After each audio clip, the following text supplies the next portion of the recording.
Tonight, drinking and anchoring. Hey, there aren't any laws yet. Also, state budget Oscars. And the winner is...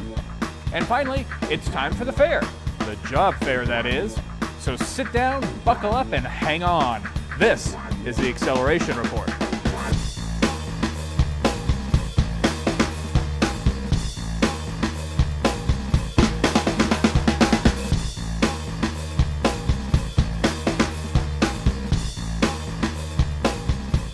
Hello, Spokane, and those of you joining us from Jupiter. Sorry about crashing that space probe into your planet. Nonetheless, we're glad you're here. Thank you for joining us. Let's get straight to the news. How would you like to help pay for new communications equipment for Spokane County? Or perhaps fund the North Spokane Freeway? Well, you may soon get your chance. County Commissioner Bonnie Mager highlighted some of the difficulties facing the community in 2008. Mager told a crowd of nearly 300 at Greater Spokane Incorporated's March breakfast that public safety, transportation, and the environment are issues that will require our attention and our tax money this year.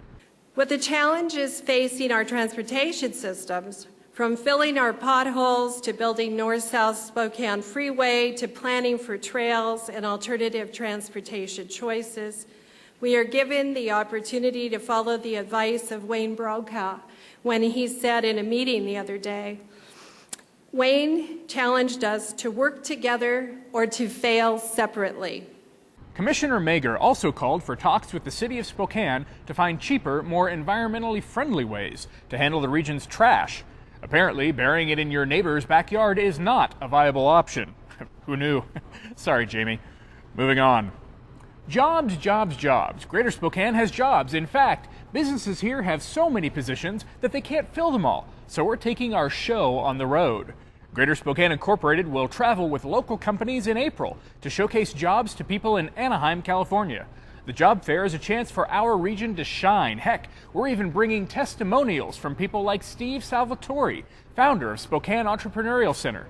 Steve moved from Southern California and gave us a long list of things that he likes about Spokane, including no longer having to plan every day around missing the worst traffic, fantastic, friendly people, a downtown that's more vibrant than downtown Los Angeles, being able to see more than a quarter mile in every direction, and housing prices that are less than some LA mortgage payments.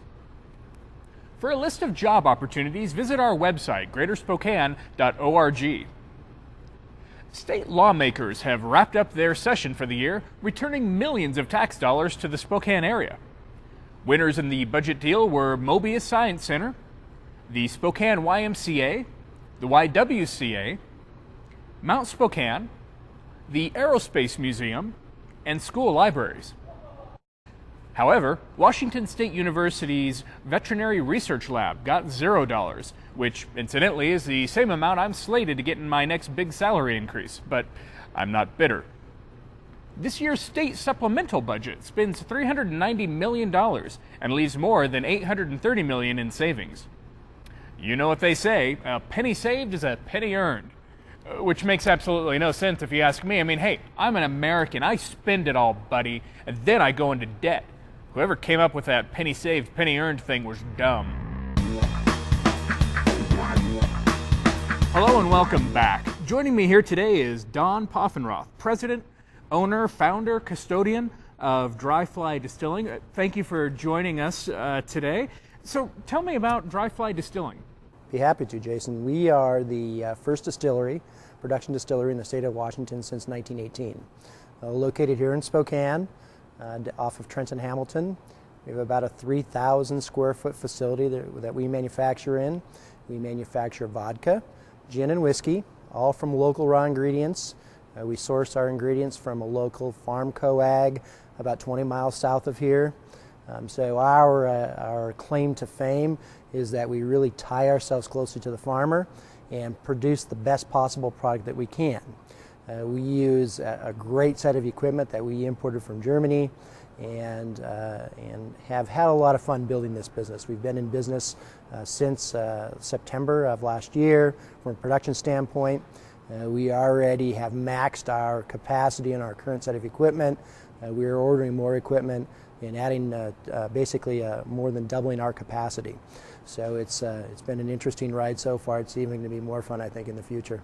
Well, excellent. How is dry fly distilling different from other distilleries? The distilling business is really interesting in the fact that it is primarily dominated by huge companies. And as we saw small breweries kind of get started in the 1980s, small wineries even earlier than that, I think we're going to see small distilling operations start up again. You know, one time in this country there were thousands of distilleries. 2 years ago there were 100. We're probably adding 40 a year or so as far as small distillers are concerned. So what a small distiller does compared to a large distiller is they ultimately slow the process down and concentrate on delivering flavors. And that's what we do, and that's what makes us a little bit different. So we're able on vodka to be much more hands-on and much more cognizant of the flavor component of our raw ingredient. The same thing with gin. We're able to use botanicals that come from this area. We happen to use organic dried apple and hops and mint and lavender, which are all grown in this state in our gin. So we can develop and then market flavors that a large manufacturer just can't do. Well, I hear that Washington lawmakers recently gave dry fly a boost. What was that about? They did. When we started this business, we started to look at the Washington state laws, and since there hadn't been a distillery in the state since 1918, we realized quickly that the laws were very antiquated or they didn't exist. So we were very fortunate to approach Senator Chris Marr and Representative Alex Wood and work with them in drafting legislation that did a couple of things. The first thing it did was kind of level the playing field from a business standpoint for us. So it allowed us to do some of the things that small wineries and small breweries can do, namely to do sampling within our facility, to do some limited retail sales, and it also brought our license fee in line. Currently our license fee is $2,000, and with the adoption of this law, it'll be $100, which is what a brewery and a winery is. So that was part of the bill package. The other part of the package was to help define what this industry would be. So we define craft distilling as an agricultural practice because that's what we believe in. And then also set some criteria in that law that required 51% of all the raw ingredients to be grown in the state of Washington. So that way we kind of set the table that people who follow us in this industry will ultimately kind of play the same game that we're playing. And I'm happy to say that the bill was signed by the governor on March 20th, made it through the House and through the Senate, and will become law effective July 1st of 2008. All right, Don, well, thank you for joining us.